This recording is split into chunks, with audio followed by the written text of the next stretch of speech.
Merci d'être avec nous sur les antennes de True TV et de Watt FM, la radio urbaine. Il est 8h et c'est l'heure de votre émission d'analyse de décryptage.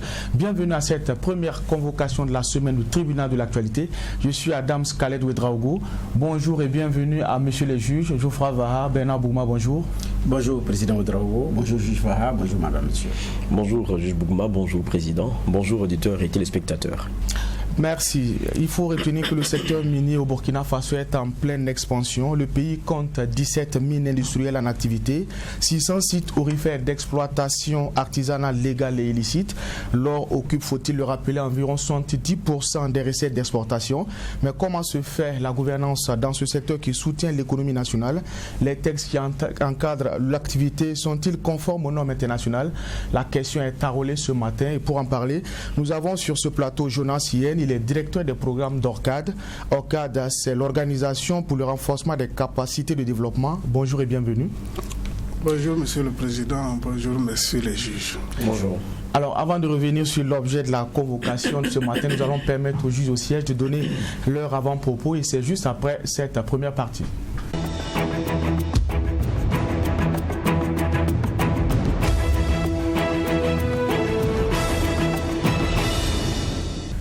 Juge Bougma, on commence avec vous. Qu'est-ce qui a retenu votre attention pour cette première convocation en termes d'avant-propos? Non, en termes d'avant-propos, comme c'est lundi, je souhaite un très bon lundi à tout le monde, une très bonne semaine. Une semaine de persévérance, de courage, de détermination. Une semaine également, parce que on est dans les derniers moments du deuxième mois de l'année, donc on rentre dans le troisième trimestre également. Quand on parle de troisième trimestre, qui dit en même temps petite évaluation des perspectives qui se poursuivent dans certains domaines. Donc vous aurez remarqué que les 2 mois passés, les sous le haut parrainage, là il n'y en avait plus. Et ça a commencé, les sous le haut parrainage et les hauts matronage et tout ont commencé à matraquer les oreilles des Burkinabés. Ça veut dire que les activités également ont commencé à prendre leur envol. Donc c'est souhaiter beaucoup de courage. Je dis bien à tout le monde et très bonne semaine et puis très bon lundi à tout le monde. Merci juge Bougma. Geoffroy Vaha. Oui, mon avant-propos va concerner le Niger qui connaît son second tour et les Nigériens ont pu voter hier, 7,5 millions en gros appelés donc à se prononcer dans ce second tour-là entre Bazoum et Ousmane, Bazoum du PNDS et Ousmane du RDR. Et ça s'est fait dans un calme qu'il faut féliciter, mais il y a eu 7 agents de la CENI qui eux ont trouvé la mort.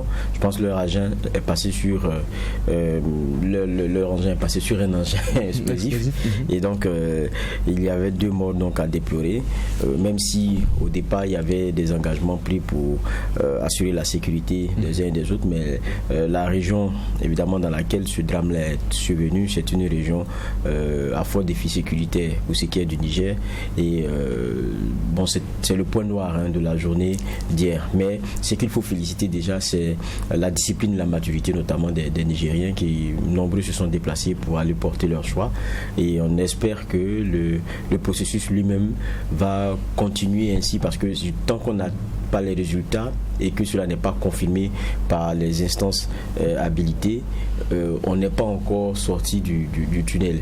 Et on sait Ousmane qui est aussi très fougueux dans le verbe et quelquefois même dans les postures. Vous vous rappelez, je pense qu'il y avait une volonté de débat entre lui et l'autre, Bazoum, mais qu'il a refusé. Et donc, je veux dire, on espère qu'on restera toujours dans ce bon esprit de saine confrontation pour une présidentielle et que le perdant reconnaisse évidemment la victoire de l'autre et qu'on passe à autre chose. Maintenant, c'est clair que Bazoum, il va en tant que grand favori, puisque quand vous regardez au premier tour, il y a un écart quand même très monstre entre lui et celui qui vient après, Ousmane, qui est son challenger.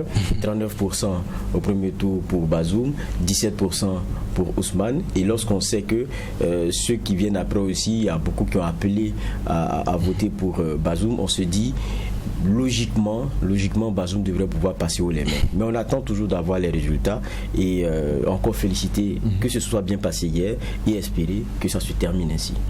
Merci pour ces différentes lectures. Merci aussi au juge Bougma. En tout cas, je dirais que, comme on l'a dit en début d'émission, nous allons parler de la question de la bonne gouvernance dans le secteur minier, et cela selon le regard de l'Organisation pour le renforcement des capacités de développement ORCAD. Et pour en parler, comme je le disais, nous avons sur ce plateau M. Jonas Yen. Il est le directeur de programme de cette organisation-là. Il faut rappeler que cette structure a organisé une série de conférences publiques. C'était du 16 au 19 février à Ouagadougou, sur des rapports qui portent sur le secteur minier au Burkina Faso. Nous allons revenir là-dessus, mais peut-être, comme d'habitude, nous allons venir sur des questions de généralité. Et la première question pour M. Yen, c'est notamment l'organisation aujourd'hui du secteur minier, notamment le ministère qui chapeaute tout cela. On savait qu'on avait un ministère plein qui s'occupait de la question minière. Aujourd'hui, le ministère est attaché à celui en charge de l'énergie. Quelle est votre lecture là-dessus? Parce que beaucoup estiment que, vu ce que représente le secteur minier, on aurait dû rester dans cette logique et consacrer un ministère plein à ce secteur-là. Oui, effectivement, c'est un secteur qui a changé, disons un ministère qui a changé plusieurs fois de dénomination. À des moments donnés, c'était ministère des mines et des carrières. Ensuite, ministère de l'économie, des mines et des carrières. De l'énergie, des mines et des carrières. Entre énergie et mines, on les a inversés plusieurs fois. Pour parvenir au ministère des mines et des carrières en détachant le ministère de l'énergie. Donc on est revenu même à l'ancienne appellation, parce que l'appellation actuelle a existé à un moment donné. Et l'explication qu'on avait donnée pour commencer par ministère des mines et de l'énergie et des carrières était que notre pays est devenu pratiquement un pays minier et que c'est cette valorisation qu'on avait voulu mettre en avant pour montrer l'importance du secteur pour le pays. Bon, aujourd'hui, on est revenu encore, j'allais dire un peu à la case départ. Ce que nous avons compris, c'était dans l'objectif de rationaliser les départements ministériels dans le sens de la réduction du train de vie de l'État, ça, ce qui semble être l'explication. Mais pour nous, le ministère, effectivement, le secteur des mines est très important aujourd'hui. Et on aurait dû laisser le département exclusivement consacré aux questions minières, tel que c'était avant le dernier remaniement ministériel. Bon, en tous les cas, le plus important pour nous, c'est de faire en sorte que ce secteur-là continue à évoluer comme si le ministère était exclusivement dédié aux mines. Donc, nous devons travailler en sorte, pour ne pas trop peut-être s'accrocher aux dénominations, mais faire en sorte que la gouvernance soit effectivement bonne et que les populations puissent tirer satisfaction. Parce que ça s'apparente un peu au bon texte que nous avons, mais dont l'application pose problème. D'accord. Merci, M. Yen. Monsieur les juges, vous avez la parole pour les questions de généralité. Moi, j'ai peut-être toujours dans la même lancée ce que vous posiez tout à l'heure. M. Yen dit, bon, on peut s'accommoder des dénominations, mais l'essentiel, c'est que le travail soit fait.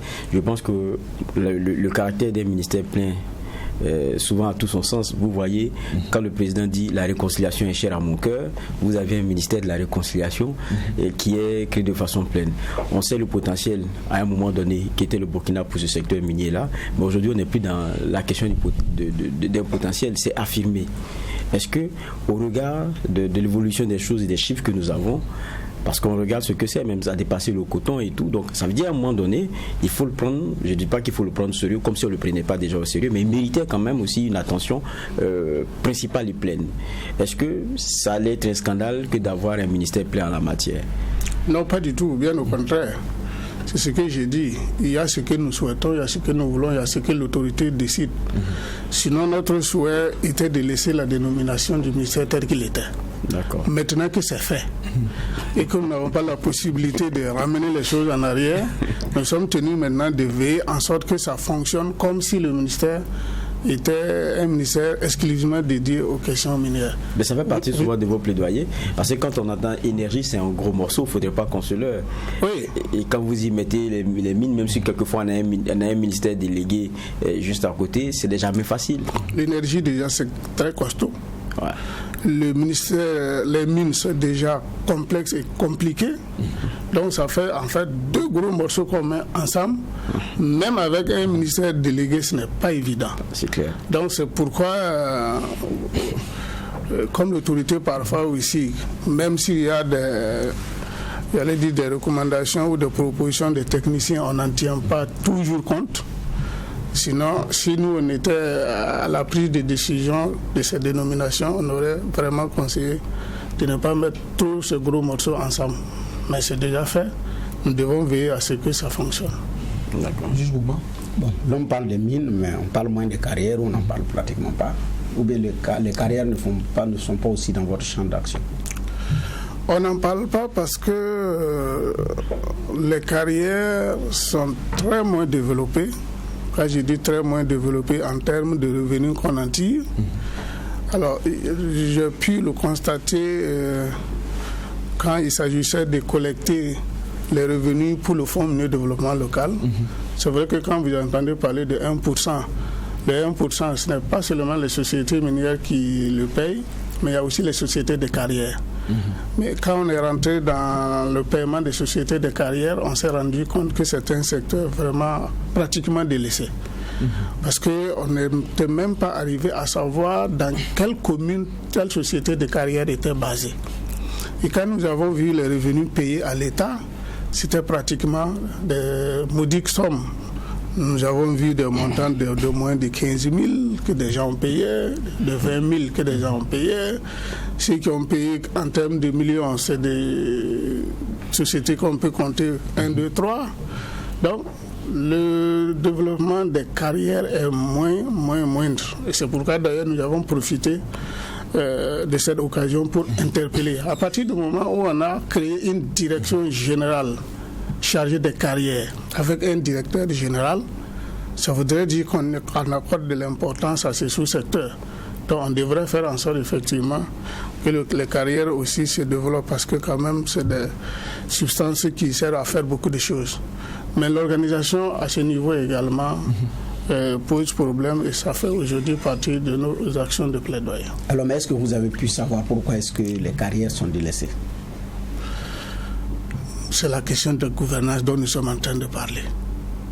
C'est une question de gouvernance. À partir du moment où c'est pris en compte dans une dénomination même d'un ministère, on met en place une direction générale. C'est pour pouvoir développer. Il y a des sociétés de carrière même sur le terrain qu'on n'arrive même pas véritablement à suivre. Donc ça pose un problème d'organisation et peut-être de vision ou d'engagement politique en la matière. C'est ce que nous pensons. D'accord. Alors, comme on est dans les généralités, il y avait un combat pour le fonds minier de développement local. Je pense que ça, au niveau des mairies, ça c'est en passe d'être réglé, pour ne pas dire que c'est réglé. Mais il y a aussi eu beaucoup d'attention sur le fonds de l'eau. Ce dossier, il est à quel niveau? Ce dossier, nous ne l'avons pas suivi en tant que tel. Étant donné que nos efforts, même nos énergies étaient complètement déployées sur le Fonds minier de développement local. Pour ne pas disperser les efforts et peut-être ne pas avoir des résultats probants, on s'était concentré sur le Fonds minier de développement local. Mais de ce que nous récoltons comme information de part et d'autre, les sociétés minières avaient effectivement le même comportement en termes de disponibilité à payer comme au Fonds minier de développement local. Il semblerait que beaucoup, en tout cas, sont revenus à de meilleurs sentiments et que des concertations étaient en cours pour définir les modalités maintenant de paiement par ces sociétés minières-là. Mais ce qui est évident, je suis sûr que le problème n'est pas totalement réglé. D'accord. pour avoir une photographie de la situation, et notamment au niveau du secteur minier, vous avez commandité des études, 5 au total pour être plus précis. Ces études-là ont été restituées en fin de semaine dernière. Déjà, est-ce qu'on peut avoir une idée sur quoi ont porté ces études-là, M. Yen? Alors, en réalité, nous avons fait plus que ça. De pratiquement début 2020 à l'heure actuelle, nous avons produit 12 rapports. Ce que nous avons présenté la semaine passée, c'est 5 effectivement. D'autres avaient été déjà présentés. Alors, le premier rapport des 5 de la semaine dernière a porté sur les mécanismes de collecte des revenus miniers. Alors, il s'est agi pour nous d'aller à l'information pour voir au niveau de l'administration minière quelles sont les structures de l'État qui sont chargées de récolter les revenus miniers pour le budget de l'État. Alors, comment ces structures-là fonctionnent? Est-ce qu'elles ont les moyens en termes humains, en termes matériels, en termes financiers? Est-ce que tout est mis en œuvre pour collecter correctement ce qui revient au budget de l'État? Alors, la deuxième étude a porté sur la gestion. Parce que, comme vous le savez, les structures qui collectent, ce n'est pas forcément les mêmes qui gèrent. Vous savez, les impôts collectent, mais c'est le Trésor qui gère. Il fallait également faire le même exercice sur le volet gestion.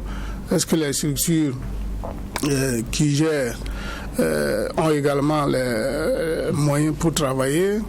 Est-ce que c'est bien géré?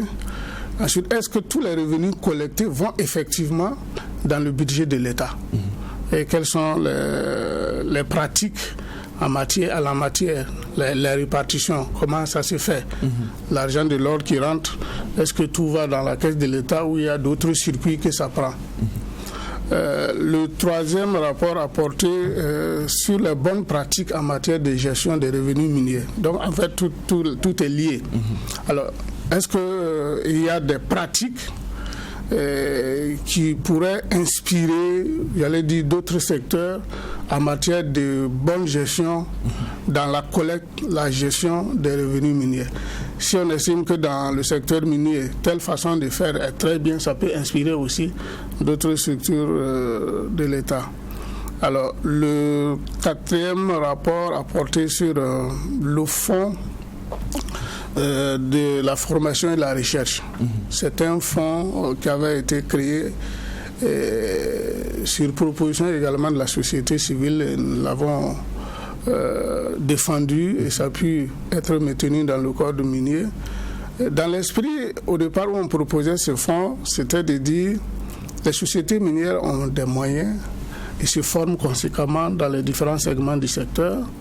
Ils ont plus de compétences, ils sont bien organisés. Nous aussi, nous devrions être à même d'avoir des cadres bien formés dans les différents segments du secteur minier et avoir les moyens également de participer à des colloques au niveau international pour renforcer nos compétences, de sorte que quand on est assis avec les sociétés minières, on puisse discuter d'égal à égal en termes de compétences et de compréhension du secteur. Donc c'est dans cet esprit que ce fonds a été créé et pour permettre également au service géologique national, par exemple le BIMIGEP, de disposer des moyens nécessaires pour faire certaines analyses chimiques que les sociétés minières vont faire à l'extérieur. Donc ce fonds, on a cherché à savoir, parce qu'on a commencé à distribuer, à répartir le fonds tel que prévu.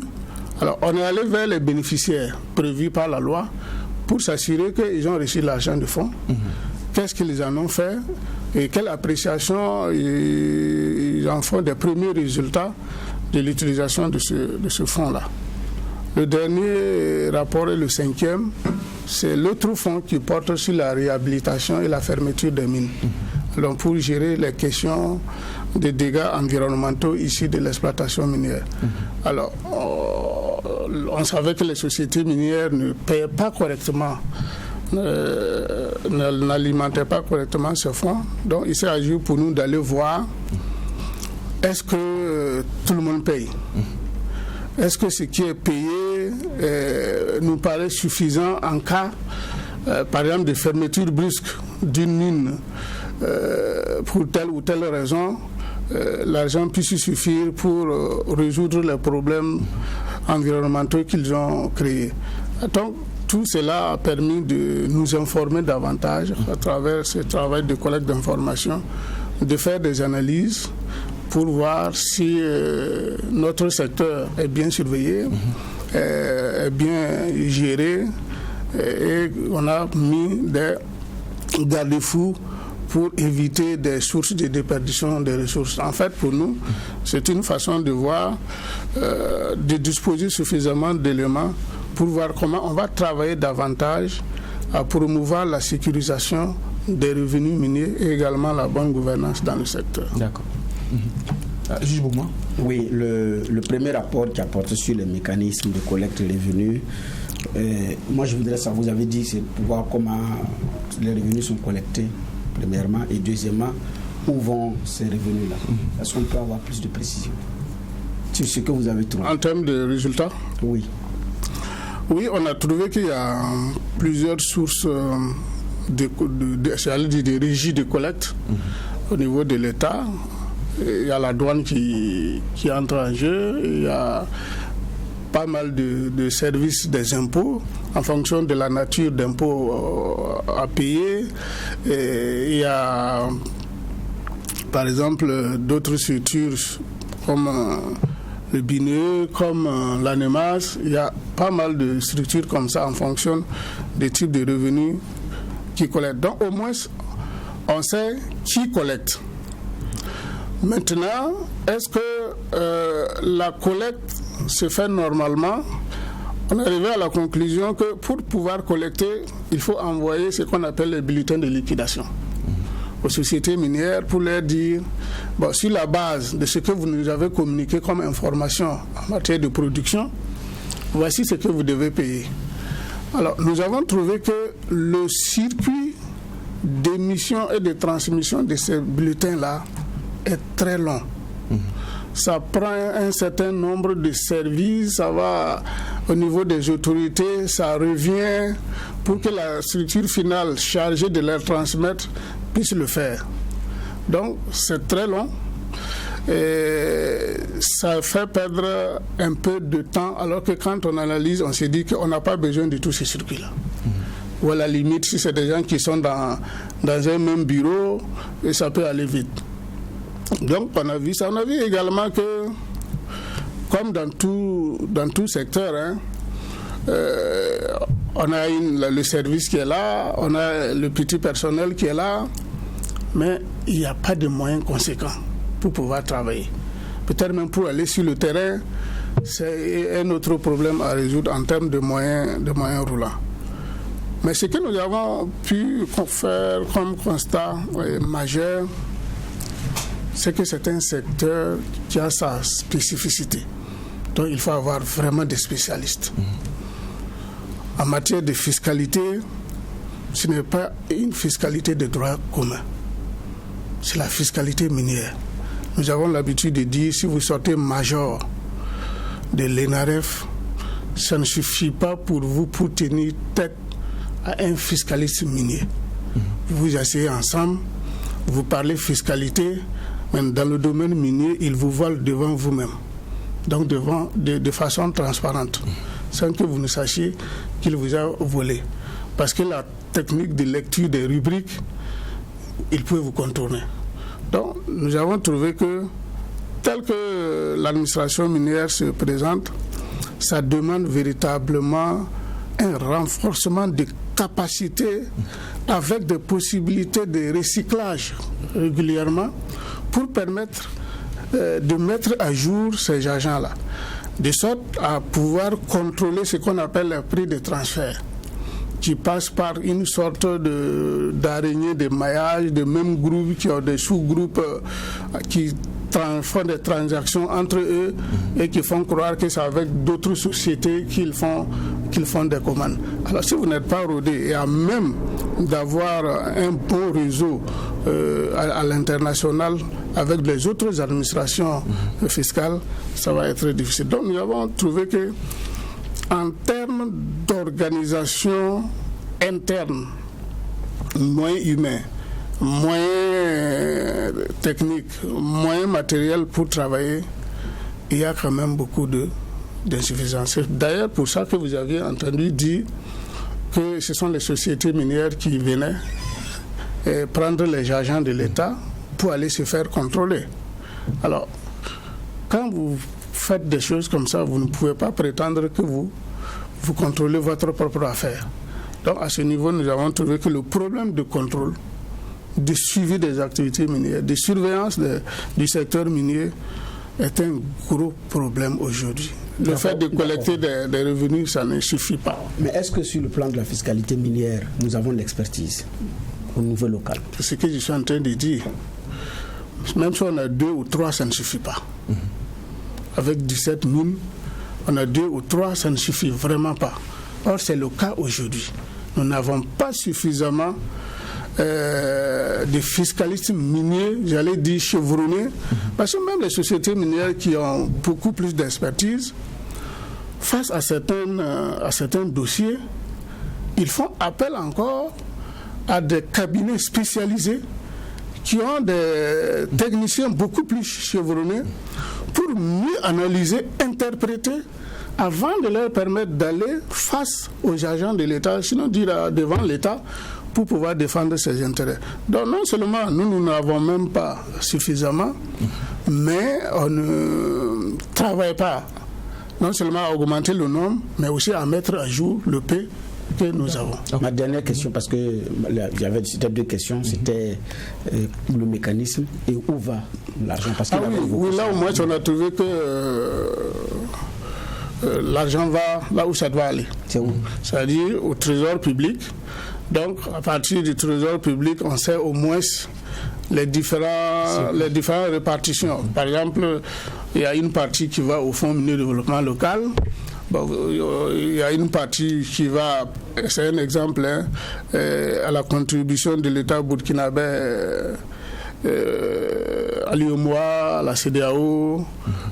Voilà, donc au moins les sources, les répartitions, là où ça va, on a pu détecter, et à ce niveau, il n'y a pas de problème. Maintenant, là où c'est allé, c'est parti, si c'est au trésor public, la gestion, ça c'est autre chose. Mais au moins, on sait où c'est parti. D'accord, j'ai fini. Juste voilà. Oui, vous dites quelque chose, c'est que les sociétés minières, ce sont les sociétés minières qui contrôlent notre secteur minier. Ça, je pense que même nous qui ne sommes pas des puristes là, de façon empirique, on sent un peu les choses. Mais en même temps, lors de votre point de presse, moi, il y a beaucoup de choses que vous dites qui, pour moi, est très intéressant. Vous dites, et je rappelle les propos, malheureusement, il y a trop d'indifférence, trop d'interférence, oui. Voilà, de l'intermédiaire jusqu'à l'autorité. Et vous dites, nous travaillons à débusquer les mauvais Burkinabés qui vendent notre pays, nos richesses, avec pour leur profit. Et puis vous demandez à tel point que vous posez une question, et c'est là, moi, ça devient intéressant. Qu'est-ce que les autorités gagnent tant avec les sociétés minières pour fermer les yeux sur les intérêts du Burkina? C'est-à-dire, ce n'est plus seulement des actes, je veux dire, des actes comme ça essuelés. C'est-à-dire, il y a des Burkinabés contre lesquels on pouvait avoir beaucoup parodie, parce que il y a l'envie de pouvoir s'accaparer quelques gains. Mais vous dites même les autorités ferment les yeux, et ça vous ne comprenez pas. Moi je veux qu'on ait ici l'ampleur des choses et qu'on comprenne mieux.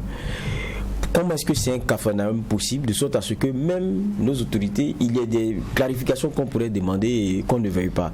Vous avez senti des collusions? Qu'est-ce que vous avez trouvé dans les travaux que vous avez menés? Bon, peut-être autorité peut interpréter, peut faire objet de confusion, mais parlons en termes de personnalité. D'accord. Parlons en termes de personnalité. Malheureusement, il y a effectivement des personnalités, du fait de leur position politique, interfèrent beaucoup dans le secteur. Même nous, la bataille que nous avons menée, soit par rapport au Fonds minier de développement local, soit par rapport au Fonds de la formation et de la recherche dont je parlais tantôt, il y a eu des moments où des Burkinabés nous ont demandé de laisser tomber cette lutte parce que les sociétés minières ne sont pas favorables à la création soit du fonds minier ou du fonds de la formation et la recherche, pour lesquels d'ailleurs on ne demandait pas leur contribution pour ce qui concerne ce fonds de formation et la recherche là. Et il y a eu beaucoup de cas comme ça où on vous dit il faut faire doucement, vous savez, les sociétés minières ce sont nos partenaires. Bon, comment vous pouvez comprendre ça? Mais les personnalités là, vous dites on nous dit d'abord. J'y arrive. D'accord, allons-y alors. Par exemple, au niveau de la brigade anti-fraude de l'or, il y a eu des saisies plusieurs fois. Il y a eu des interventions pour dire de remettre l'or. Et ça aussi, c'est du fait de leur position qu'ils le font. Alors, qu'est-ce qui peut expliquer que moi je viens de vous dire il faut fermer les yeux sur les intérêts du pays, alors que je suis censé faire partie de ceux qui doivent défendre les intérêts? S'il n'y a pas une sorte de coalition, je ne comprendrai pas. Ce que nous avons dit, nous l'avons fait exprès. Ça ne date pas maintenant, malheureusement ça perdure, mais c'est une façon pour nous de dire que tout ce qui fait en termes d'interférence de ce genre, nous sommes au courant. Nous veillons là-dessus, nous alertons. Si les gens se reconnaissent et laissent tomber, c'est tant mieux. Mais si ça continue, ça veut dire que ça pourrait arriver à un moment où on serait obligé d'appeler un chat par son nom. Advienne que pourra. Mais vous avez dit, nous travaillons à débusquer les mauvais Burkinabés qui vendent notre pays. Mais apparemment, quand on vous écoute, vous connaissez qui c'est déjà. Ça veut dire que, c'est pourquoi d'ailleurs nous allons doucement. Ça veut dire que ce que nous connaissons déjà, il se pourrait qu'il y ait d'autres. C'est pourquoi on veut débusquer tout le monde en même temps. S'il y en a. Vous avez déjà trouvé comment? Sinon, vous savez même, comment on dit ça, même dans le domaine médical, il y a ce qu'on appelle le secret médical. Vous aussi, vous en avez. C'est qu'il y a certaines sources d'informations que vous ne donnez pas. Mais est-ce que garder ces informations-là, ce n'est pas continuer à encourager la pratique qui ne dit pas mot consent? Vous faites des travaux, vous nous donnez une partie, vous avez eu des noms, vous dites des personnalités qui rament à contre-courant de l'intérêt du pays, vous dites ça c'est de l'information que vous gardez par devers vous. Voilà. C'est qu'on a l'impression que vous ne voulez pas impacter. Alors, j'ai l'impression également que vous ne comprenez pas. Parce que en la matière... c'est difficile à comprendre en tout cas. À la matière, chacun doit jouer sa partition. C'est pourquoi nous disons que les informations que nous produisons, nous les mettons à la disposition de tout le monde. Pour alerter et informer tout le monde. Et à partir de ce moment, chacun joue son rôle. C'est notre pays à tous. Nous avons ce que nous faisons. Chacun doit prendre le relais ou on va ensemble. Par exemple, quand on vous donne une information comme ça, en tant que média, c'est que parmi vous, il y en a qui font de l'investigation dans le secteur. À partir de ce bout-là, vous devez déjà déclencher votre travail. Votre travail peut vous conduire aussi vers nous. Donc, on va nous mettre ensemble pour travailler. Mais on ne commence pas un travail et puis on se met à jeter tout et tout de suite maintenant. Il faut partir avec des stratégies. Mais vous avez fait un travail. Oui. Vous nous dites, et ça c'est des propos de votre point de presse. Oui, vous travaillez à débusquer ces mauvais Burkinabés. Oui. Vous en avez déjà trouvé. Moi je pose déjà une question. Oui, on en a, c'est pourquoi. Oui. Vous avez des noms. Oui. Soit vous n'avez pas envie de nous les donner ici, ce qu'on pourrait comprendre. Oui. Mais hormis le fait que vous refusiez de les citer, est-ce qu'il y a d'autres procédures qui ont été lancées? Parce que ça pose problème. Vous les avez dénoncés auprès de structures habilitées, comme vous dites que chacun doit faire son travail. Ou bien vous les connaissez, vous avez des éléments, et puis vous êtes assis dessus, vous attendez d'attraper d'autres personnes aussi. C'est pourquoi j'ai dit, en règle générale, les enquêtes, ça prend du temps. Nous avons commencé quelque chose, et en cours de route, nous avons trouvé que c'est très intéressant. Les informations qu'on commence à avoir sur cette question, on trouve que c'est intéressant. Et ça nous fait dire qu'il faut aller jusqu'au bout, parce que c'est possible qu'on en trouve encore. Donc quand on ne va pas boucler, si on se met à dire tout de suite, ce qu'on cherche, à vrai dire, là, on risque de ne pas trouver. Donc, vous comprenez qu'on a déjà trouvé. Bougoumane tient à avoir au moins un nombre. C'est le nombre. Oui, au moins ce qu'on a trouvé, c'est moins d'une dizaine en tout cas. Et c'est des personnalités, hein? Ouais. Mais si ce n'est pas une personnalité qui peut s'asseoir quelque part, soit appelé, je ne sais pas, un DG, un ministre ou un secrétaire général, en tout cas une autre personnalité aussi pour dire, écoutez, allez-y dans ça, qui peut faire ça? Vous ne pouvez pas faire ça. D'accord. À l'image des chercheurs d'or, M. Yen veut suivre le filon jusqu'au bout. Alors, c'est vrai, on a parlé un peu des problèmes dans le secteur minier. Et je me rappelle qu'en 2015, pour justement assainir le milieu, il y a le code minier qui a été révisé. Alors, aujourd'hui, où en est-on avec la mise en œuvre de ce code minier-là? Oui, disons qu'aujourd'hui, quand même, il faut comprendre deux façons de voir ça. En termes d'abord de prise des textes d'application et du respect même de ces textes d'application sur le terrain.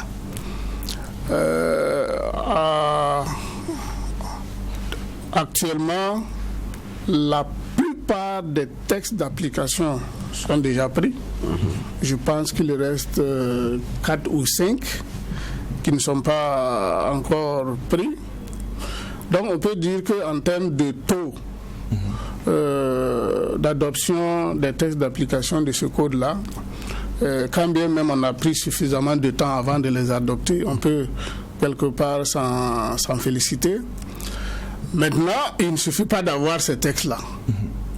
Il faut faire un travail de fond pour s'assurer que sur le terrain, les choses se passent bien. Ça, c'est au niveau que nous disons qu'il y a un vrai problème. Parce que dans le domaine des mines, moi, je dis toujours qu'on n'a pas encore des statistiques fiables dans tout le domaine. Si vous prenez le domaine de l'emploi, on va vous dire que dans le projet minier, on a 10 000 Burkinabés qui travaillent.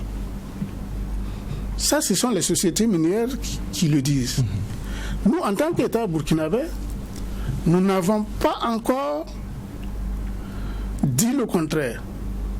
Nous n'avons fait aucun travail de contre-expertise, de vérification, pour savoir ou confirmer qu'effectivement, il y a 10 000 Burkinabés qui y travaillent.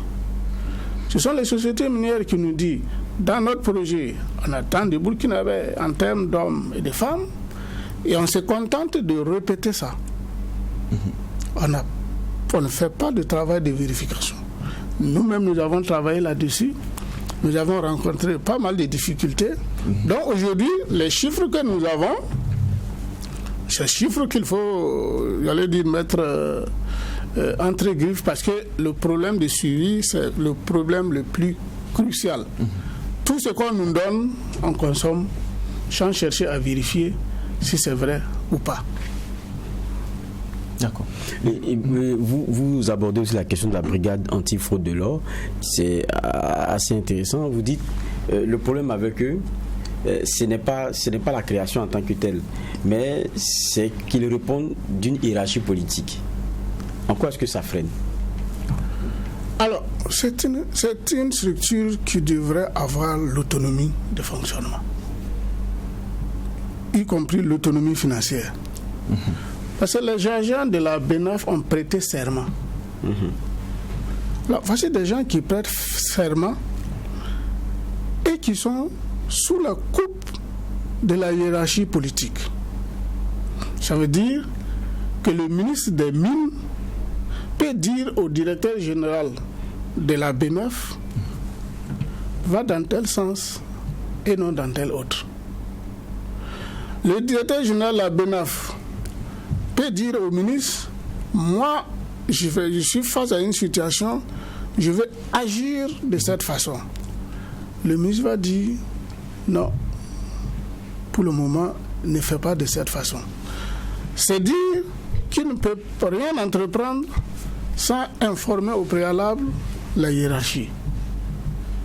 Pour une brigade comme celle-là, qui est chargée de surveiller le secteur, d'appréhender les fraudeurs, de produire des rapports publics, de rendre compte comment vous voulez qu'elle soit sur la coupe de la hiérarchie politique qui peut à tout moment vous dire oui, vous avez décidé d'aller sur le terrain aujourd'hui, non, n'y allez pas, ou bien sur le terrain ils font une opération, de là-bas quelqu'un appelle l'autorité et l'autorité vous appelle pour dire écoutez, laissez ça tomber, il faut vous rabattre sur Ouagadougou. Ça pose problème. Donc on ne peut pas aller prêter serment et puis venir vous mettre sous la coupe des injonctions. Donc ça veut dire qu'on a vidé complètement leur serment. D'accord. Déjà en 2011, l'ORCAD dénonçait la trop grande puissance des sociétés minières et estimait qu'en face, il n'y avait pas justement les moyens pour contrôler ce qui est fait aujourd'hui. Mais déjà, que pèsent les organisations de la société civile face à ces géants miniers? Elles sont toujours puissantes. Hein. Elles sont toujours puissantes. Je ne peux pas vous dire qu'est-ce qu'on pèse. Je pense qu'il faut leur demander si vraiment on pèse beaucoup sur elles.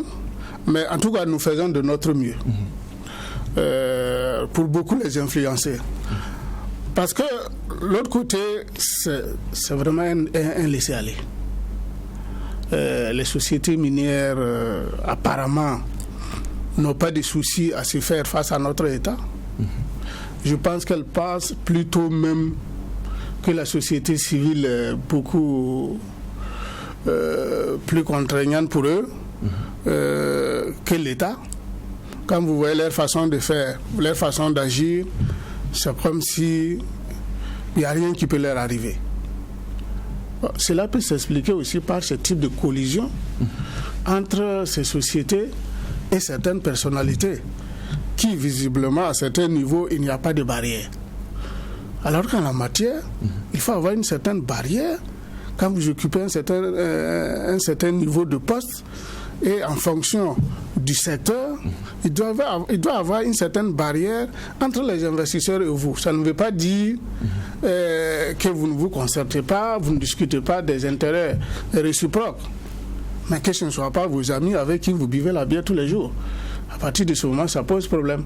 Donc les sociétés minières, véritablement, n'ont pas peur de l'État burkinabé, ça il faut le dire.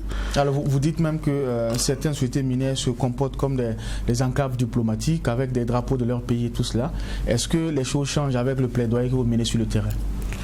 Oui, c'est vrai qu'à un moment donné, nous avions vu un drapeau de leur pays d'origine sur un site minier. Ça nous avait scandalisé. En son temps, on avait saisi le ministre des Mines directement, qui avait saisi son collègue des Affaires étrangères, qui ont fait des vérifications, qui ont trouvé que c'était vrai. L'Assemblée nationale avait interpellé le ministre qui est venu confirmer effectivement qu'une situation pareille s'était posée. Bon, aujourd'hui, c'est des choses qu'on ne voit plus sur le terrain.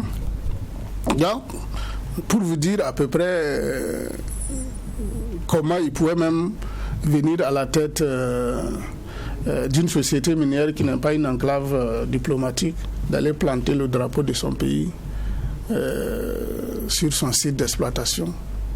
Alors, un autre dossier aussi qui a cristallisé le secteur des mines qui continue d'attirer l'attention, c'est le fameux dossier charbon fin. Est-ce que l'ORCAD s'est intéressé à ce dossier? Non, jusqu'à présent, non. Officiellement, non. Parce que au moment où ça est dans les arcanes de la justice, nous nous sommes abstenus de nous prononcer là-dessus. Mais est-ce qu'en tant qu'organisation de la société civile, vous êtes constitué partie civile dans ce dossier en tant qu'OSC?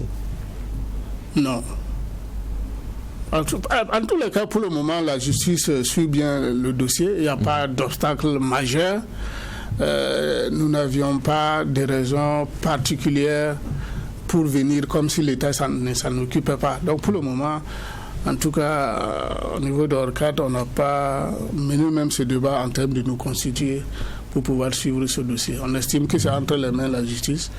Maintenant, nous allons suivre pour ne pas contrarier le travail que la justice est en train de faire. Mais c'est un dossier que nous suivons vraiment. Moi, je veux revenir sur un point qui, pour moi, était très intéressant. C'est la question de ce qu'on est certaines personnalités qui défendent des intérêts opposés à ceux du Burkina par moment, comme vous le dites. vous êtes posé plusieurs questions, mais il y a aussi que beaucoup se demandent, est-ce que les collisions ne vont pas jusqu'à avoir des intérêts dans c'est-à-dire faire partie du capital de certaines entreprises, ces choses-là. C'est pas ça n'est jamais ressorti, parce que ça, on l'a souvent appris à travers certaines lignes, mais jusqu'à présent, je pense pas qu'on ait encore des éléments où on ait de noms de personnes, de personnalités connues. Et moi je dis connu, je vais plus loin pour dire membres de l'exécutif ou ceux qui sont de l'autorité de façon très claire, où il pourrait avoir un genre de conflit clair d'intérêt sur la réalité de ce que vous ne pouvez pas être celui qui donne et celui qui partage les gains après. Est-ce que c'est des éléments qui ressortent par moment? Oui, effectivement, nous avons eu une source d'information. Je pense qu'il doit y avoir 3 mois de cela. D'accord. Quelqu'un qui nous indiquait qu'il y a des personnalités aussi qui ont beaucoup d'intérêt dans les sociétés minières.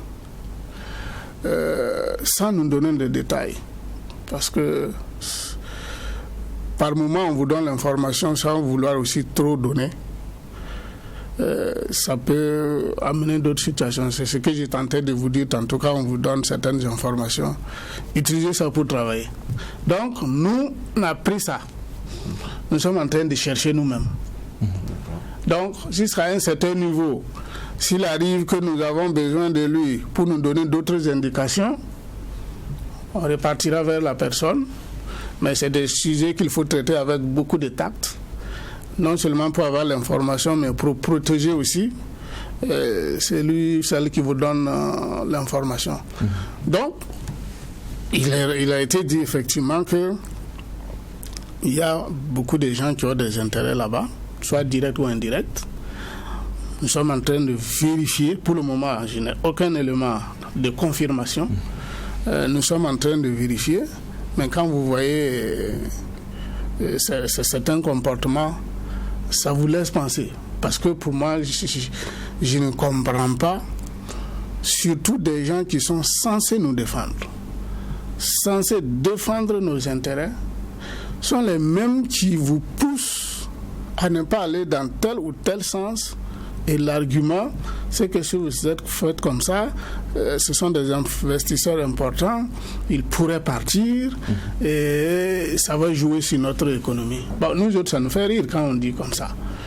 Mais le fait même d'y penser, pour nous, Burkinabés, nous trouvons que c'est inconcevable. Et puis, toujours dans la question des pressions au moins, qu'on a, vous saluez l'action de l'Assemblée nationale. En quoi? Oui, quoi qu'on dise, l'Assemblée nationale, surtout à travers son président, vous voyez que de temps en temps, il hausse le ton sur la question de la gouvernance dans le secteur.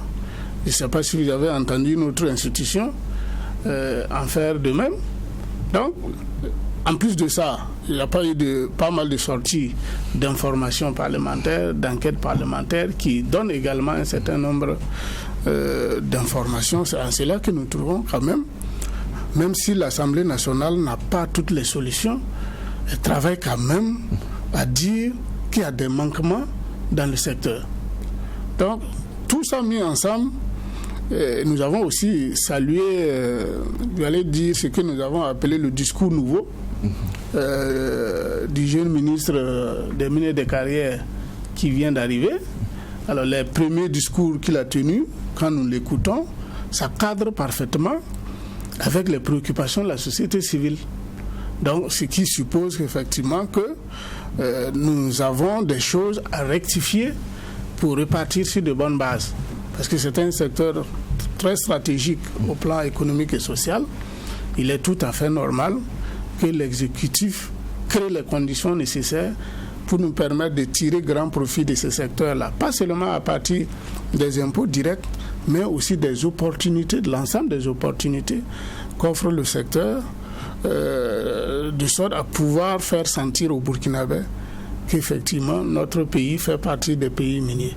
Donc l'Assemblée nationale, en tout cas, mène des actions salutaires.